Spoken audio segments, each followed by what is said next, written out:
He would be the kid at the playground that would walk up to other children and say, "Hi, my name is Michael, let's play." Always laughing, always the clown, but not in an obnoxious way, in a silly, fun way.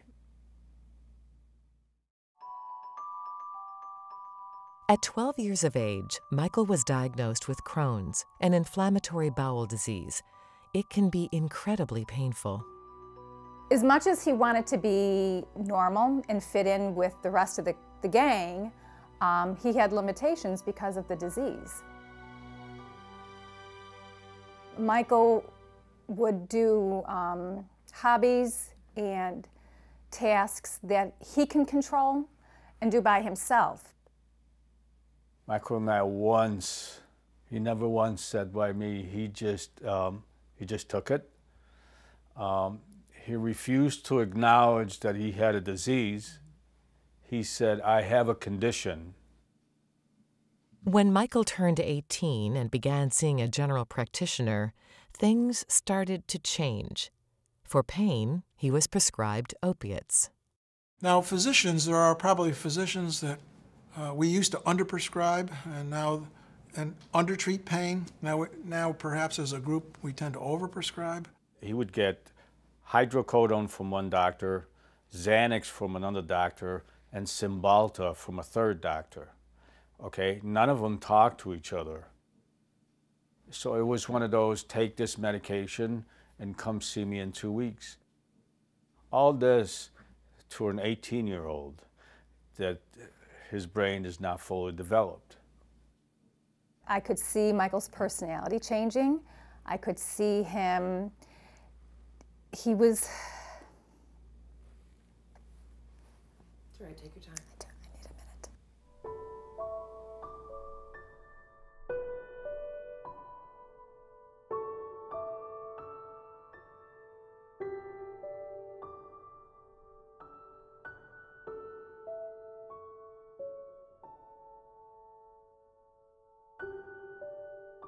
He was no longer the happy, carefree young man that we knew. We were never sure if that was the Crohn or the medicine until he came out and said on December of 2010, "Pops, I have problems." It wasn't very long for Michael. It was 6 months from the point of saying, "I'm addicted," to the point where he took his life. From December of 2010 to June 4th of 2011. June 4th at 10:05, Michael was gone.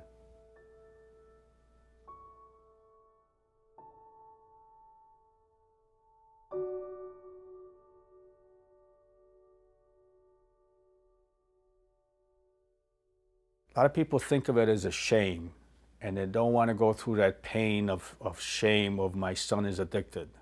Well, I'll tell you what, that pain, that shame is a lot less compared to the pain of losing a child. I should have grabbed my son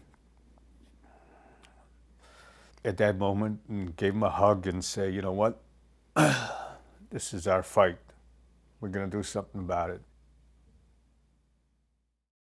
Towards the end of Michael's life, I think he was filled with so much self-loathing for himself, where he was, what he was doing to us as a family, that I think he saw that, taking his own life was the only way out.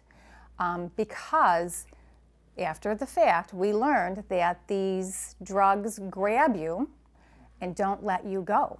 Yeah. Our own physician told us, you can't quit these on your own. They don't let you go.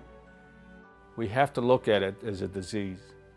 Once we look at it as a disease, just like cancer, just like diabetes, just like heart disease, then we'll start to change. I wanted to really let the world know that my son died and it was unnecessary. it could have been prevented. We're in Michael's room. This was Michael's bedroom. This is sort of like my little office, and I thought it would be appropriate to do Save the Michaels work right in Michael's bedroom. So I use it as an office. We thought we were very progressive parents. You know, we did talk to our children. They never smoked tobacco. They didn't drink alcohol. So we thought that, you know, we had everything under control. But here, now we have the problem with the opioids, but it was a result of Michael's physicians. So we thought that we were safe from, you know, street drugs, but I think these are just as bad. We have people who suffer from cancer, which is very painful. We have people who go through some painful surgeries and they need something. There is a place for opiates. However, there is no place for long-term use of opiates. It does not work. It's been proved that long-term use of opiate is ineffective. It actually induces more pain. Knowledge is power. And if you can control the doctors or you can control the pharmaceutical company, is by you knowing what it is that's being prescribed to you. The market for pharmaceutical when it comes to opiate is around $280 billion a year. There's 100 million Americans who take pain pills. 20 million of them are addicted. We're not talking about Tylenol here. No, we're talking about narcotic pain pills. I do what I do, but not because that I'm going to gain anything out of this. I'm not going to gain anything. Michael's not coming back to me. It's to keep his name alive and to stop other parents from having this. You know, I don't do this for any rewards. I don't do this for anything. I just want people to remember that, you know, there's so many kids that have potentials, and these rotten drugs just rob them of everything.